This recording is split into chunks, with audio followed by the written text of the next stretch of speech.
Mesdames, Messieurs, bonjour et bienvenue à l'émission Poussière d'étoiles. Vous avez sûrement eu l'occasion de vous éloigner un petit peu en dehors des villes pour observer le ciel, par exemple, dans un endroit qui est isolé et on peut voir des ciels très noirs. Ce qui fait le thème de notre émission qui s'intitule « Découvrir l'univers ». Pour nous en parler, nous avons l'occasion de rencontrer Jacques Turcotte, qui est un astronome amateur de la région de Beaupré au Québec. Alors Jacques, bonjour. Bonjour Patrick. Bienvenue à Poussière d'étoiles. Merci de ton invitation.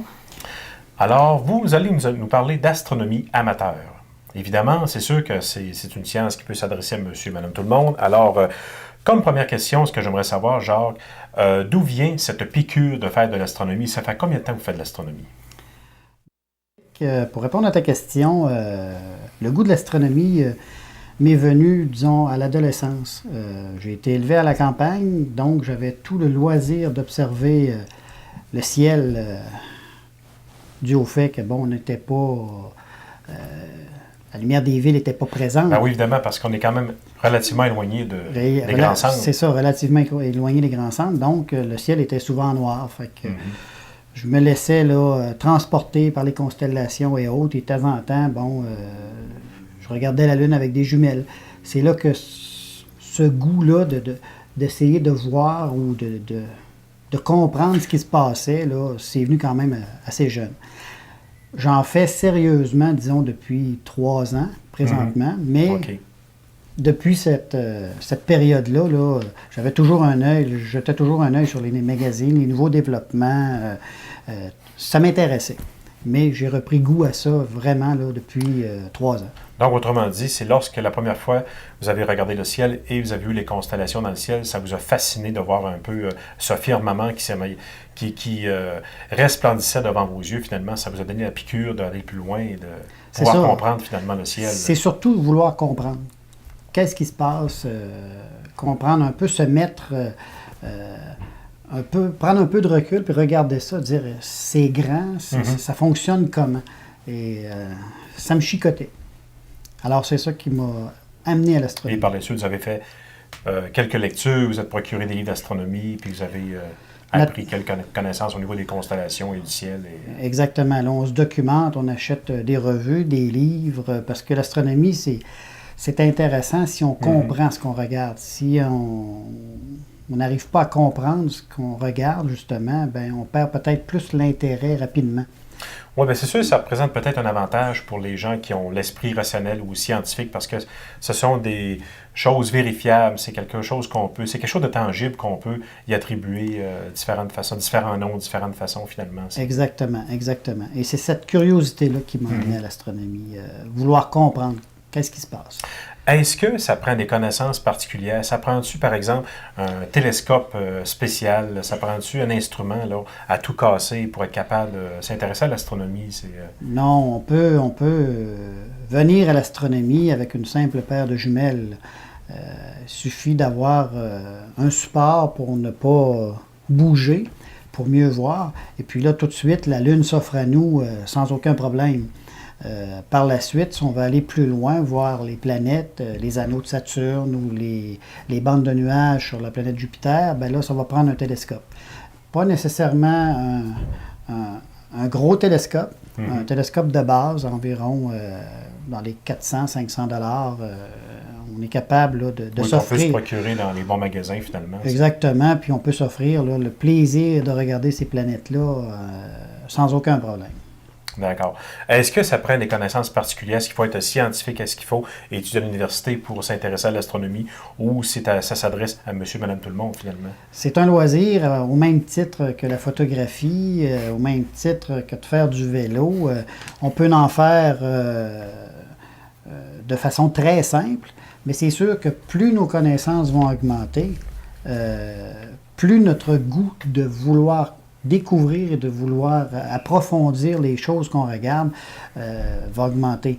Et là, peut-être, va venir le fait qu'on va vouloir avoir un télescope de plus gros diamètre ou avoir un instrument plus puissant. Un instrument plus puissant. Là. Autrement dit, chacun va vivre sa piqûre, autrement dit. C'est ça, exactement. C'est pas l'équipement qui va faire la passion chez celui qui va pratiquer cette activité-là. Voilà. Tout simplement. Quelqu'un, ça peut être, par exemple, d'apprendre ses constellations. Quelqu'un, ça peut être, par exemple, d'acquérir un instrument plus puissant pour observer de plus proche certains objets célestes. Certains objets célestes ou, par exemple, des comètes. On va privilégier tel type de télescope ou de lunettes pour voir avec un champ plus large. Chacun va aborder l'astronomie à sa façon. C'est sûr que plus les connaissances vont augmenter au fil des années, meilleure sera notre compréhension et plus grande sera peut-être notre passion à ce niveau-là, je pense. Alors vous, Jacques, en tant qu'astronome amateur, qu'est-ce qui vous a poussé d'aller plus loin, de parfaire vos connaissances, d'apprendre un peu plus le ciel, ou c'est quoi qui vous a vraiment donné la piqûre pour approfondir les connaissances, vos connaissances en astronomie? Ce qui m'a toujours intéressé, c'est les comètes. Et lors des événements comme on a vu en 97 et 80, oui. Dans ces années 96, 97, 98, oui, on a eu une comète Hale-Bopp, entre autres, et Hyakutake par la suite. Qui était très spectaculaire. Très spectaculaire à voir, qu'on a pu voir pendant plusieurs jours dans le ciel à l'œil nu. On voyait cette immense boule avec un panache qui suivait. C'est ce qui a peut-être déclenché mon intérêt pour aller plus loin en astronomie. Maintenant, aujourd'hui, je m'intéresse de plus en plus aux comètes. C'est peut-être le sujet qui me passionne le plus en astronomie présentement, parce que je trouve que c'est très dynamique à ce niveau-là. Mais chose dans l'ordre et la méthode, pour pas qu'il arrive rien. La pièce de résistance. La pièce maîtresse, finalement. La pièce maîtresse, en fin de compte. C'est un télescope que tu as acheté là, chez un fournisseur. Chez un fournisseur à Montréal. Alors évidemment, Jacques, aussi, c'est vraiment intéressant de pouvoir parler des comètes, mais pour être capable de les observer, ça prend certains instruments d'observation. Est-ce qu'on peut maintenant parler un peu quels sont les instruments qui sont apportés de monsieur et madame tout le monde pour être capable justement d'observer le ciel? OK, présentement, sur le marché, vous avez une multitude de lunettes, de télescopes. Ben oui, comment est-ce qu'on fait pour se démêler avec tout ça, là, parce qu'il y a des lunettes, télescopes... Ah oui. C'est sûr que ça devient peut-être un peu mélangeant pour celui qui veut acquérir un premier instrument. Mais pour les gens qui débutent, la plupart du temps, ils vont se diriger vers une lunette, qui est une monture de type équatorial. Habituellement, c'est beaucoup moins dispendieux qu'un télescope à miroir, par exemple. OK. On peut peut-être expliquer, pour les gens qui nous écoutent, c'est quoi la différence entre une lunette et un miroir, un télescope de type à miroir? Une lunette, c'est essentiellement un tube avec deux lentilles pour grossir l'image? Pour grossir l'image, tout simplement. Voilà. Il n'y a pas de miroir. La lumière entre et ressort à l'autre côté sur l'oculaire, ce qui permet de voir la Lune ou peu importe. Okay. Et selon la longueur focale, qui est la longueur du tube, exactement, on va augmenter la puissance, tout simplement. D'accord. Et le diamètre aussi va varier en fonction de la luminosité qu'on veut obtenir. Mais plus on grossit le diamètre et la longueur focale, plus les lunettes sont dispendieuses. Oui, évidemment. Donc, autrement dit, lunette, c'est un tube avec un jeu de lentilles qui permet de grossir l'image. Exactement. Okay. Comparativement, par exemple, à un télescope à miroir, on retrouve un miroir qu'on appelle un miroir primaire au fond du tube. Okay. La lumière pénètre en avant. D'accord. Et réfléchit sur le miroir primaire. Elle rebondit sur un second miroir qui est au centre. Et qui est situé à l'avant du tube. À l'avant du tube. Okay. Et cette lumière-là revient dans l'oculaire. Et ce qu'elle permet de faire, c'est d'avoir un instrument qui est plus puissant, moins encombrant, mais peut-être un peu plus fragile. Et c'est la plupart des on parle du type Newton à ce moment-là. Soit du type Newton ou du type Schmidt-Cassegrain. Schmidt-Cassegrain. Okay. Schmidt-Cassegrain aussi, qui est un système de miroir. Celui que je viens d'expliquer, c'est le Schmidt-Cassegrain. Le Newton, la lumière est réfléchie, mais sur le côté du tube. Okay. C'est des télescopes là, qui sont essentiellement à miroir, qui sont plus courts, qui permettent d'avoir une plus grande puissance. Pour le planétaire, on va essayer de privilégier les télescopes qui sont plus puissants pour permettre de grossir l'image. Mais si on s'intéresse, par exemple, à des galaxies, des amas globulaires ou des trucs comme ça, des nébuleuses, on va privilégier un télescope qui est moins puissant, plus lumineux, moins puissant, tout simplement. D'accord, ça prend un télescope, on m'a dit, de plus grand diamètre pour observer les nébuleuses et galaxies. Parce que c'est des objets qui sont ténus, qui sont faibles, dont la luminosité est faible. Alors, ça prend des instruments qui vont être plus brillants, qui vont permettre là, de capter plus de lumière. D'accord. Maintenant, Jacques, on peut peut-être parler de vos instruments d'observation. Justement, vous avez quel genre d'instrument que vous avez présentement pour observer le ciel? Bon, présentement, moi, ce que j'utilise, c'est un télescope à miroir, un Schmidt-Cassegrain. D'accord. Et ce que j'ai oublié de dire tout à l'heure, c'est que tous ces instruments-là, présentement, on peut les utiliser ou on peut acquérir ces instruments-là, soit à monture dite manuelle, ou que c'est nous qui allons faire les réglages pour suivre le sujet, ou ce qu'on appelle les systèmes GoTo, qui sont des... OK, ça fait que c'est des systèmes, c'est des télescopes informatisés qu'on met en station, que le télescope reconnaît le ciel, puis on a juste à entrer les données, puis le télescope pointe. Là, la technologie étant ce qu'elle est. On voit que l'informatique a percé justement le voile de l'astronomie, évidemment. C'est ce qui a permis aux amateurs de faire des choses qui sont vraiment, je dirais, professionnelles. Ne serait-ce qu'au niveau de la photographie, de l'observation, du suivi de certains objets. Ces instruments-là ont permis de faire des choses vraiment intéressantes. De toute façon, au cours de ce document, vers la fin de cette vidéo, par exemple, on va avoir l'occasion de voir un document qui est exclusif. En fait, il s'agit de l'instrument, le télescope de type Schmidt-Cassegrain de Jacques Turcotte. Jacques va nous faire une démonstration justement des performances et du système informatisé pour aller chercher justement les objets célestes. Et même, on va voir la Lune et Saturne à l'oculaire avec un appareil, c'est-à-dire une caméra numérique. Caméra numérique, exactement. Alors, merci beaucoup, Jacques, d'avoir participé à cette émission. Ça me fait plaisir, Patrick. Patrick. De se revoir au cours des prochaines chroniques. Ça fait plaisir.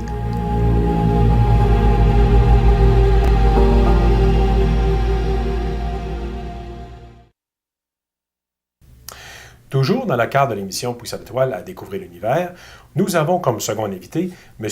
Claude Fortin. Alors, Claude, bienvenue à Poussière d'étoiles. Bonjour. Bon, est-ce que tu pourrais expliquer pour les gens qui nous écoutent d'où vient cette passion, toi également, de devenir astronome amateur? Bon, ça fait déjà... j'étais jeune, puis je m'intéressais beaucoup à l'astronomie. Déjà au primaire... Tu es encore jeune, d'ailleurs. Bon, ouais. Ouais. J'allais emprunter à la bibliothèque, j'empruntais souvent des livres sur les planètes, des choses comme ça. Fait que ça vient, c'est de longue date. Mais pour vraiment devenir astronome amateur, ça fait peut-être une vingtaine d'années. Ben, c'est-à-dire depuis le moment où j'ai acheté mon premier télescope, ça fait à peu près une vingtaine d'années. Donc, autrement dit, c'était cette passion de pouvoir trouver les planètes dans le ciel. Mais avant, j'avais quand même une passion de l'astronomie, mais sans quand même la pratiquer, là, faire du terrain, on peut dire. C'était plutôt consulter les manuels, des choses comme ça. Mais après, j'ai eu mon premier télescope.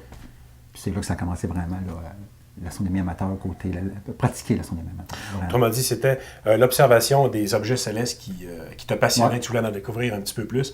Alors, parle-nous un petit peu de tes instruments d'astronomie. Qu'est-ce que tu possèdes comme instrument pour observer le ciel? Bon, comme équipement, j'ai deux appareils. J'ai un appareil qu'on appelle un LX90 de Meade. C'est un appareil de 8 pouces. OK, ça, c'est un télescope et non une lunette. Oui, c'est un télescope, il y a un miroir à l'intérieur. Fait que c'est un télescope. Est-ce que c'est de type Newton ou c'est un Schmidt-Cassegrain. Schmidt-Cassegrain. Oui, c'est ça. Fait que c'est un télescope avec une longue focale, mais dans un tube très court. Ça a une focale de 2 mètres, puis le télescope a peut-être 18 pouces de long. Si ce serait un Newton ordinaire, le télescope même aurait 2 mètres. Physiquement, il serait long de 2 mètres. Donc, le Newton par rapport, c'est-à-dire le Schmidt-Cassegrain par rapport au Newton, c'est que le Schmidt-Cassegrain est beaucoup plus court, donc c'est moins encombrant. Oui, moins encombrant, puis ça fait une monture, ça a moins tendance à vibrer. C'est plus stable. C'est plus stable. C'est un modèle de télescope idéal pour à peu près tous les usages. Puis mon autre, c'est une lunette. C'est qu'il n'y a pas de miroir, c'est simplement des lentilles. C'est une lunette à focale courte qu'on appelle. Fait que la puissance n'est pas très forte, mais ça permet de prendre des objets plus grands. Qui sont plus étendus. Parce qu'il y a certains objets du ciel qui sont très très faibles en côté luminosité, mais sont très étendus. Donc ça prend un télescope qui ne grossit pas beaucoup pour tout aller chercher. D'accord, c'est intéressant. C'est sûr que tout ça, c'est bien beau d'avoir des instruments, des télescopes et des lunettes assez puissantes pour observer le ciel, mais y a-t-il des endroits plus propices que d'autres pour observer? Parce que j'imagine que c'est pas la même chose observer, par exemple, au cœur d'une ville et en campagne, il y a sûrement des endroits plus propices que d'autres pour observer. Non, c'est ça. Idéalement, c'est d'éviter les lumières de la ville, la pollution lumineuse. Il faut s'éloigner de ça absolument. Surtout si on va observer des objets du ciel profond qu'on appelle. C'est des des galaxies, des nébuleuses, des choses comme ça. C'est tellement faible que s'il y a moindrement de pollution lumineuse, on les perd complètement. Mais si on va observer la Lune, on peut faire ça en arrière de la maison. En pleine ville, parce que la lumière, la Lune est très lumineuse. Les planètes, Jupiter, Saturne, Mars, c'est tellement lumineux que même s'il y a des lumières autour, on peut les observer quand même. Mais si on va dans les, comme je disais tantôt, galaxies, amas globulaires, ces choses-là, il faut vraiment éviter les lumières. Parce que quand on évite les lumières, notre œil reste plus sensible. Fait qu'il faut, si on a une lumière qui nous éclaire, ben, notre œil est ébloui, puis on perd la sensibilité. Alors Claude, merci beaucoup d'avoir participé à Ça l'émission. me fait plaisir. Et on se reverra dans les prochaines chroniques de Poussière d'étoiles.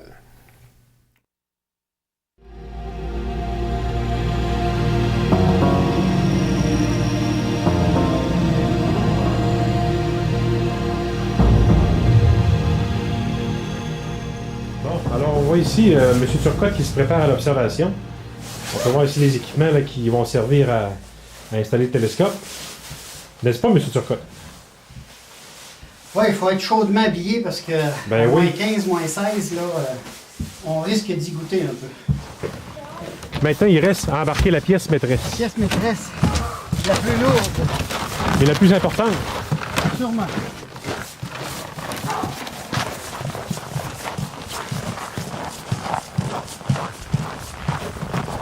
Évidemment, c'est une belle soirée à moins 15 degrés durant le mois de janvier. Oui, c'est très clair. On est chanceux. Ah On oui. ne bande pas.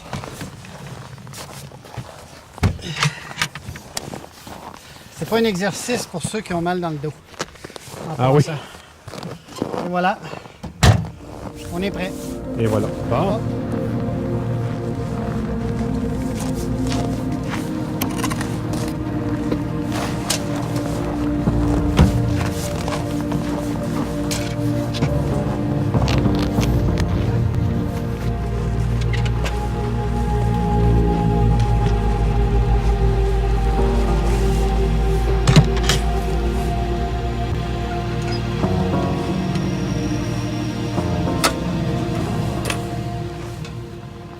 Alors, Jacques, nous sommes présentement ici au site d'observation près du Mont-Sainte-Anne, à Sainte-Anne-de-Beaupré.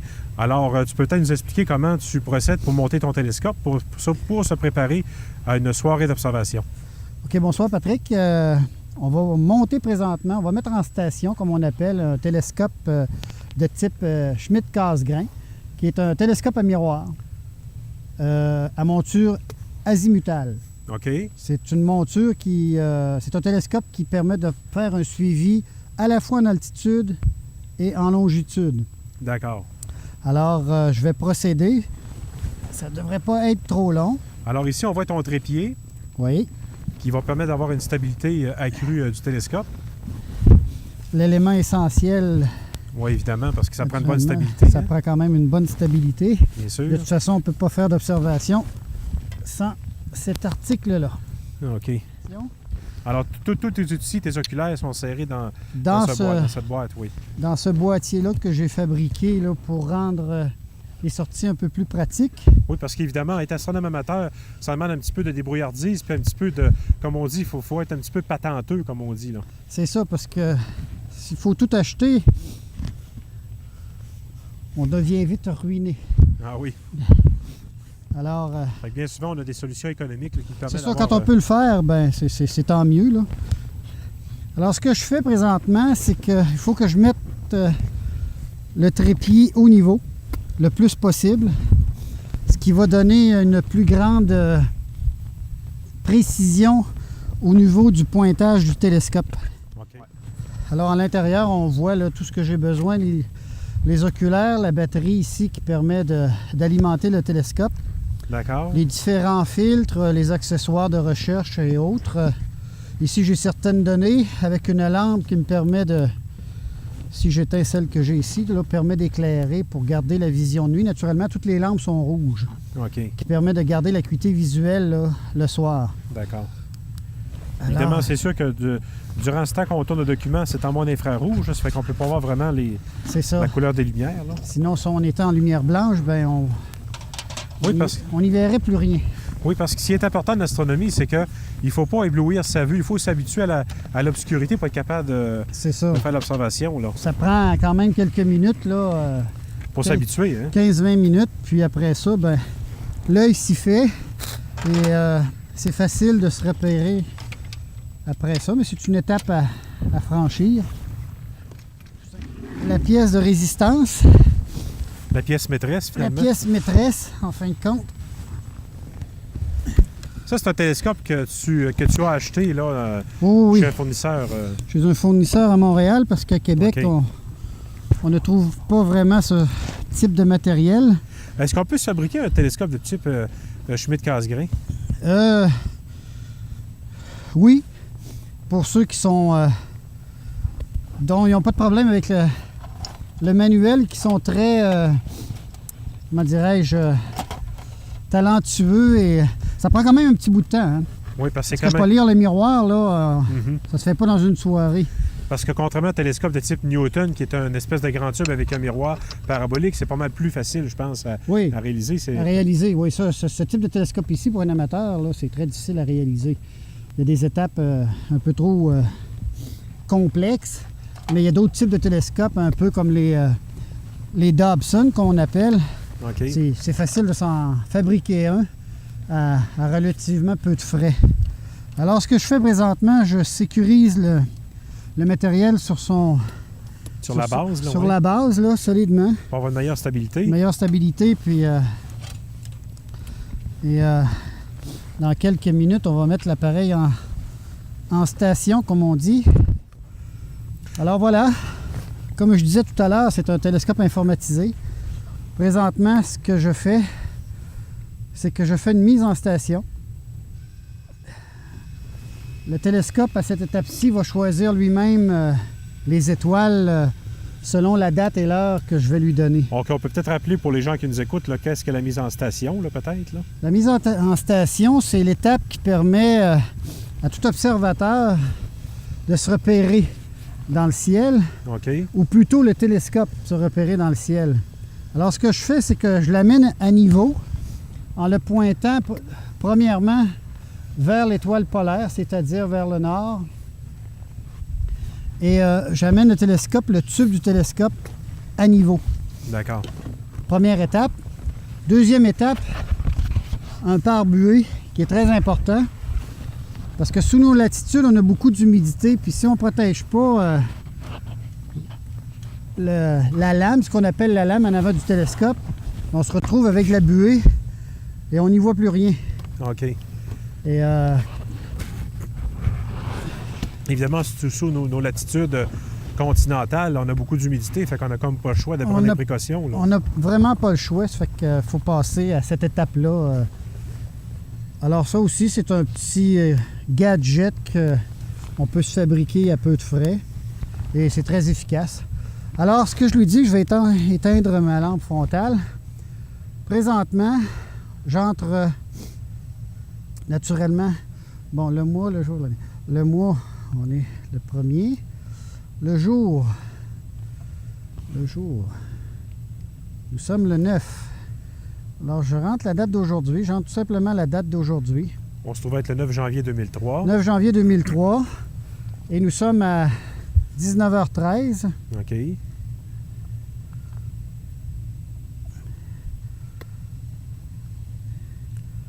Petite procédure ici là, pour permettre au télescope de se retrouver dans le ciel.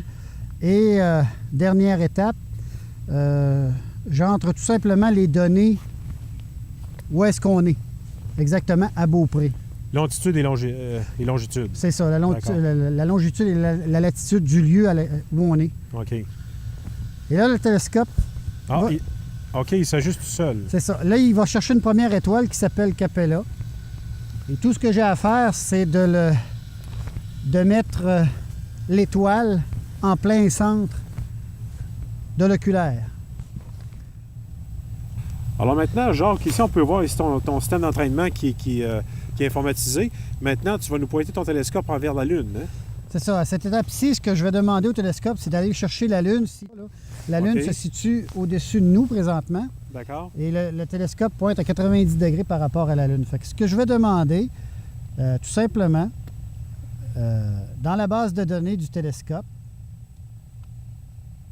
Oui. on voit apparaître le mot Lune.